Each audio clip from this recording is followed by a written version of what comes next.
It had been many months since Bert's encounter with a spectral steam engine. He kept to himself when other engines would arrive at the smelters to drop off or pick up scrap. Arry, however, remained unchanged. Better hide in the tunnel, Henry. He oozed. Looks like it's gonna rain. I'm not afraid of the rain anymore. Henry hissed. You should be, 'cause rain makes you wet. And if you are wet, you rust. Soon you'll be so rusty you'll fall apart and join the other kettles here. Henry snorted and puffed away. Bert just looked away. And what's gotten into you? Arry asked as he came up. Where's the Bert who's always had me back and letting those useless steamers know what happens to him? He's still here, Bert grumbled. but maybe it's just not worth it. I mean, I've not seen any new diesels on this line, have you? Hardly an excuse. Those kettles are all going away, making way for us. And they seem to forget that, thinking they'll go on forever, When Fat Hat comes around, it'll be goodbye to them. Arry chuckled before oiling away to do some shunting. The next day, the foreman spoke to them. There's a load of scrap iron on the mainland to be delivered here. But Shatopper says all his engines are busy, so I'll need one of you to collect it. Arry oozed forward. I'll go pick it up, sir. Then the job is yours. If you leave now, you'll make it back in time before closing. Watch and learn, Bert. Arry said. I'll find some modern diesels like us who want to come here and drive those useless kettles to the sidings. As Arry rolled away, Bert sniffed. He had wanted to mention something his driver had read in the newspaper, but he was annoyed with his twin. Maybe this would shut him up.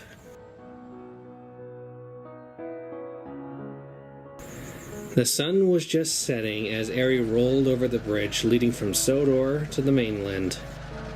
The sun shimmered on the water like molten metal in the smelters.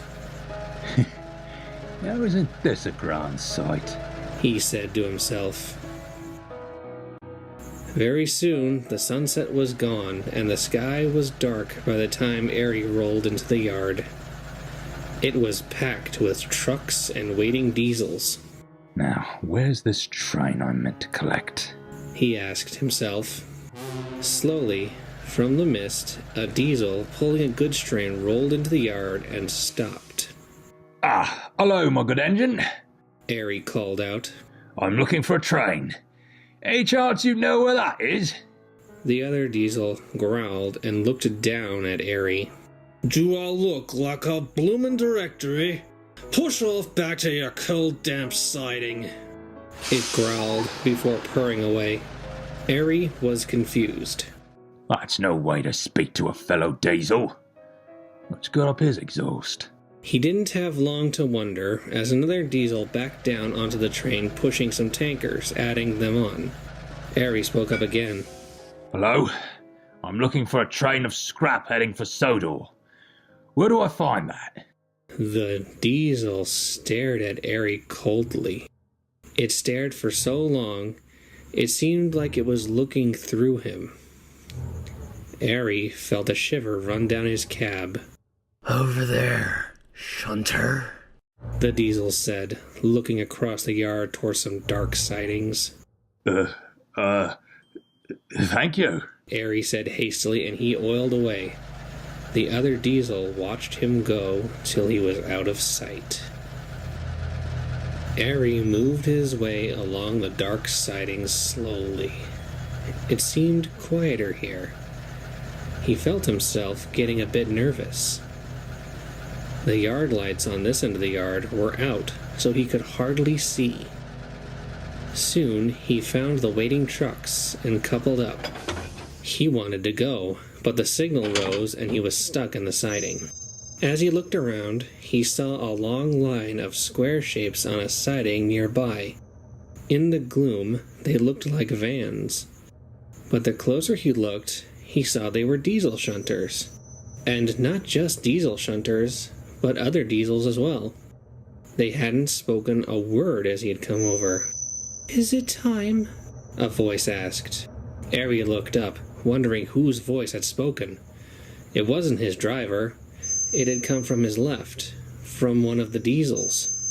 "No," said another voice. This one was closer. "This is another train." The same voice then said in a lower tone, "It's one of us." "Oh no, another sent to the sidings?" the first voice asked. "No, he's here doing work. How fortunate." So what? Arry grumbled. Of course I'm doing work. Why are you over here resting? This yard is a mess. I had to ask 2 diesels where my train was. "Who said we were resting? We're not resting." Well, you're not being useful if you're just sitting over there. A long pause hung over the air before the second voice spoke again. "That's just it. We are not useful. Not anymore." What does that mean? Diesels like us are always useful. We're the future. A deep, mournful sigh was heard, and the second voice continued. "We were the future, but that was years ago. Now we're yesterday's news. Last year's model. Trash." Arry began to get nervous. This diesel wasn't talking like he expected. Diesels were the future, and his class had been the future. Diesel himself was proof enough that diesels were better than steam engines, more useful, more reliable, more revolutionary. What do you mean? We replaced all those useless kettles, so of course we're useful. We're not trash, we're revolutionary. "Steam engines," the first voice said suddenly. "How I wish I was a steam engine." "We all wish that," the second voice said, talking to the first. "But that's not to be." Arry was now very confused. Why would a diesel want to be an inefficient, useless engine? Something weak and ancient. Okay, are you all on some bad fuel? No diesel on Earth would ever want to be a steam engine. They're old, clapped out, smoky, smelly. Timeless. Timeless and precious. Not many left. But diesels? There are so many of us. Why would anyone want to preserve us? My dear engine, you are blind. Blind and stuck in an era that has long since passed. Shunters like us, we're vermin. Nothing timeless or precious about us. If you don't understand that now, you will soon. We used to work here. Now, we await our fates. Suddenly, the yard light flicked on to illuminate the diesels before Arry.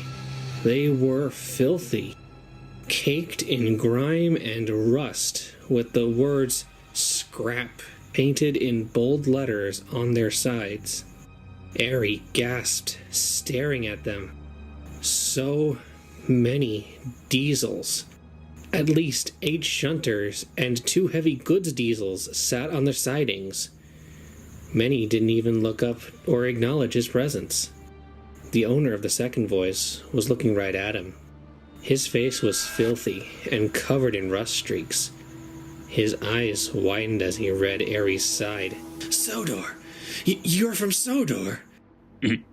Yes. Arry said slowly. "Take me with you.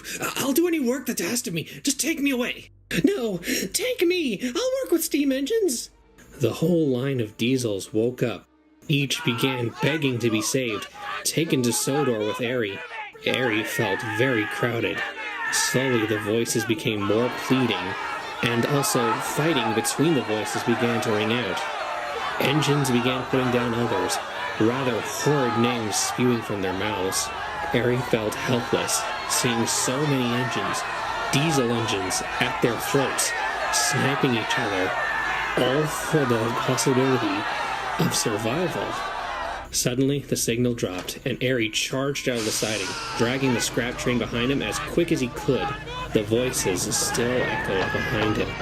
They begged for him to come back, to save them, and then, worse, calling him a traitor to his brethren, a traitor to all diesels.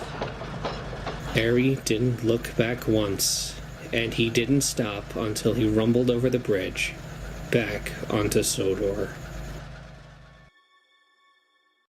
Bert was just fueling up after a long day. He'd finished shunting the scrap into the shed for the workers to get started in the morning. The honk of a horn brought his attention up. He looked up to see Arry hiss through the mist into the yard and stop at the fuel pump. Hello, Arry. Have a good trip. Bert oozed. Arry said nothing. He quietly shunted the train of scrap into a siding and then scuttled toward their sheds. Bert followed a moment later. He didn't speak when he joined his brother. He knew what he'd seen, and that Arry wouldn't be talking about scrapping steam engines for a while. The scrap twins are more tame nowadays. While they still tease the engines, the subject of scrapping them has never come back up. I suspect those two engines have changed for the better. Don't you?